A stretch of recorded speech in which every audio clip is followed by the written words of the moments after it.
Hello, good morning friends. आज आपण simple past tense म्हणजे साधा भूतकाळ यामध्ये प्रश्नवाचक होकार आणि प्रश्नवाचक नकाराची वाक्य आपण बघणार आहोत. आता काल आपण बघा विधानवाचक होकार आणि विधानवाचक नकाराची काल वाक्य बघितली आहेत.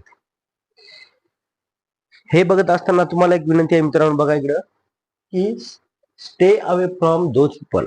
Stay away from those people म्हणजे अशा माणसापासून दूर राहा की who try to disparage your ambition. Who try to disparage your ambition म्हणजेच तुमच्या महत्वाकांक्षांना नाउमेद करतात.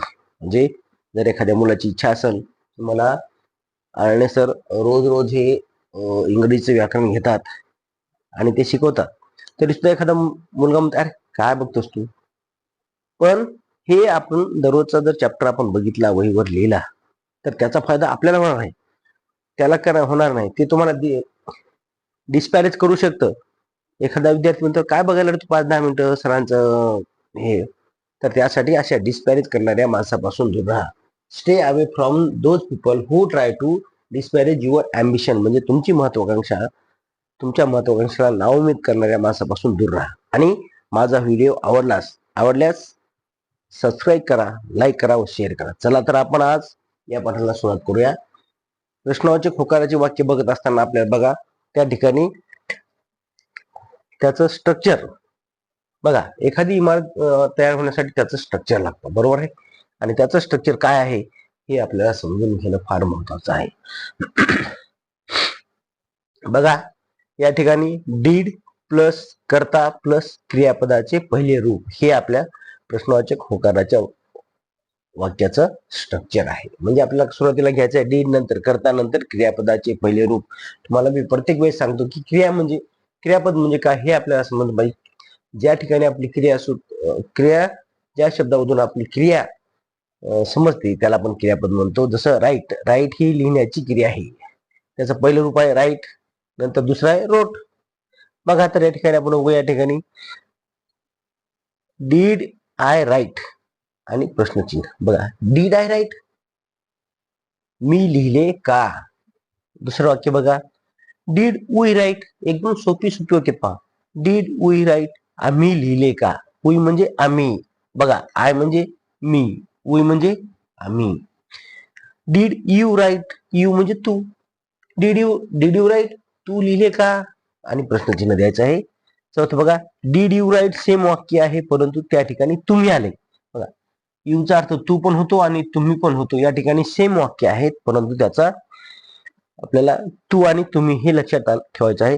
डीड यू राईट तुम्ही लिहिले का आणि प्रश्नचिन्ह द्यायचं आहे. प्रत्येक वाक्याच्या शेवटी आपल्याला प्रश्नचिन्ह द्यायचं आहे. पाचवं बघा, डीड ही राईट त्याने लिहिले का. पहा, डीड ही राईट त्यानं लिहिलं का. सहावं, डीड सी राईट ही म्हणजे तो, सी म्हणजे ती. डीड सी राईट तिने लिहिले का. सातवं बघा, डीड इट राईट त्याने लिहिले का. डीड इट राईट त्यांनी लिहिले का. आठवं बघा, डीड दे राईट त्यांनी लिहिले का. THEY दे म्हणजे तो, ती, ते असं आपल्याला होते परंतु या ठिकाणी डीड दे राईट त्यांनी लिहिले का. आता बघा त्या ठिकाणी आपण एक एक्झाम्पल घेऊया. Did I write a letter. Did I write a letter म्हणजे काय रे मुलांनो, मी पत्र लिहिले का. Did I write a letter मी पत्र लिहिले का. आता या ठिकाणी प्रश्नवाचक नकाराची आपण या ठिकाणी वाक्य बघणार आहोत आणि त्या ठिकाणी त्याचं स्ट्रक्चर काय. बघा, प्रश्नवाचक होकाराचे आपण स्ट्रक्चर बघितलं. आता आपण बघूया प्रश्नवाचक नकाराचं स्ट्रक्चर काय आहे. ते बघत असताना सुरुवातीला लक्ष द्या. त्याचं स्ट्रक्चर बघत असताना आपल्याला लक्ष ठेवायचं आहे. सुरुवातीला घ्यायचं आहे डीड, नंतर प्लस कर्ता प्लस नॉट प्लस क्रियापदाचे पहिले रूप. पहा, अशा प्रकारचं आपल्याला या ठिकाणी स्ट्रक्चर ठेवायचं आहे लक्षात. इथं काय होतं रे, डीड प्लस कर्ता प्लस क्रियापदाचे पहिले रूप. फक्त आपल्याला कसं आहे, डीड कर्ता क्रियापदाचे पहिले रूप एवढं हे प्रश्नावाचक होकार मध्ये होतं, परंतु या ठिकाणी आपल्याला फक्त त्यामध्ये ऍड करायचं आहे.